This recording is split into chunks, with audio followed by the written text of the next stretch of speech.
taken refuge, and he's still got one friend in President Nasser.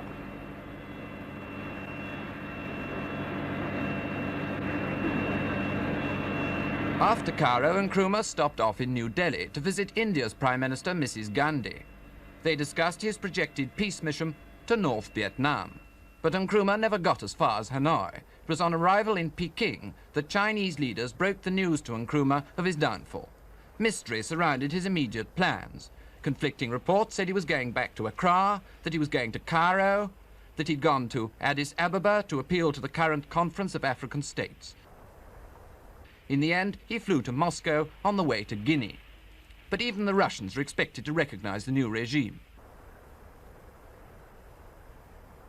In London, while the government held back from the immediate recognition, Ghanaian students were not holding anything back.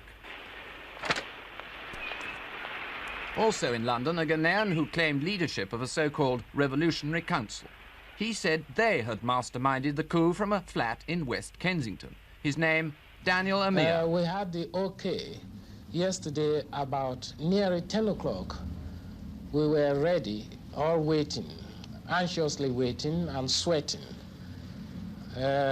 We gave our order go ahead yesterday in the morning, and in the evening we had the reply that order received and operation is ready, stand by for further instructions. It was a jaunty Mr. Amir who left London next day. But the attention he received in Ankrah wasn't quite what he'd had in mind.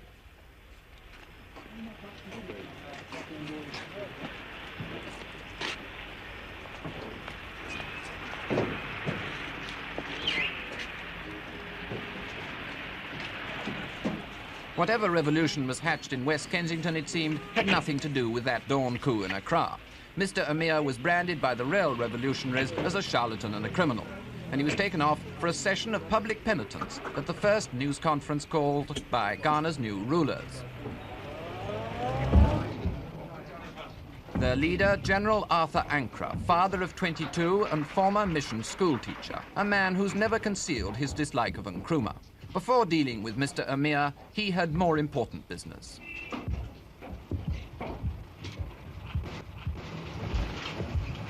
Good morning, ladies and gentlemen.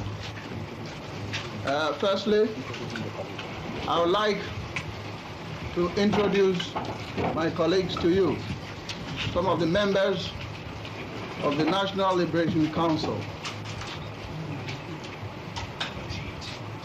As you've already been told, I need no introduction myself. But on my left here is the Commissioner of Police, Mr. Harley, who is the Deputy Chairman of the National Liberation Council. On my right is Major General E.K. Kotoka, who is the second member or the first member of the National Liberation Council.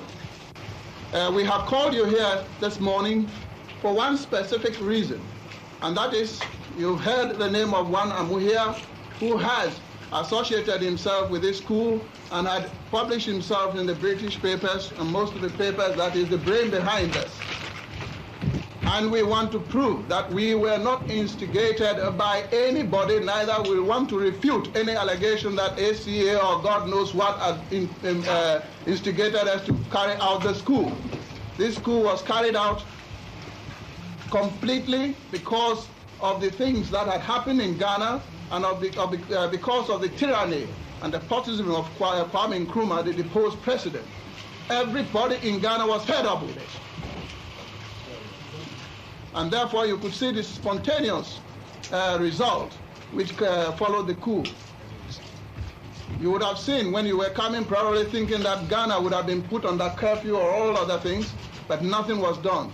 There was no brain behind it. It was work from us and from within, without the aid of anybody, any foreign country or any country.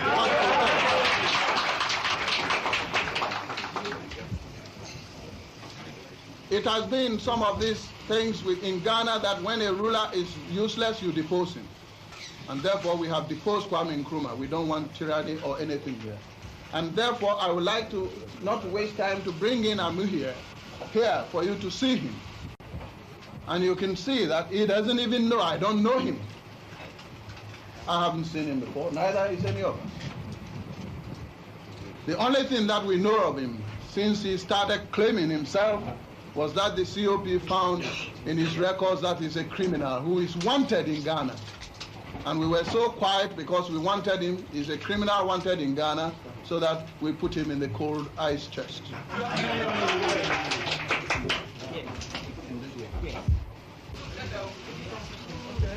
Well, this is Mr. Amuhia. He calls himself Amuhia or Amushia or ever. His name is never spelled correct either.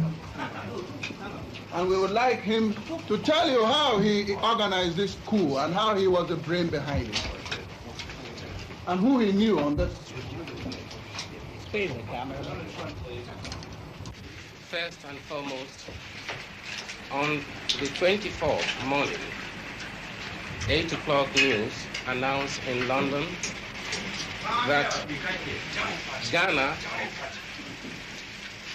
has announced that jointly the army and the police have overthrown the regime of the tyrant, Nkrumah. Did you come to brainwash me, Kotoka, the police, or somebody, and tell us how to conduct this? Or did you try to tell us where we should, how we should organize our army or the operations to be carried out? No, sir. This is exactly what I am coming to, sir. If I should be given the opportunity, I shall explain thoroughly as I am before you and before the world press. General Ankrah can squash a mayor, but will he make a national leader? Of course, he's a very, very experienced soldier. He rose from the ranks. He served in India and Burma during the war as a warrant officer. After the war, he was commissioned and rose steadily up to be a major general. He was retired a few months ago and, of course, has now been brought back as commander of the forces. He was really kicked out by Nkrumah. Yes, it was never announced in so many words. In fact, he took the initiative to resign, but he's always been a very popular figure, and he's certainly a remarkably fine general, and I think will be a very good leader. Do you expect him to stay in charge of Ghana, or do you think that I don't know at all. One doesn't know how long these military regimes have to last.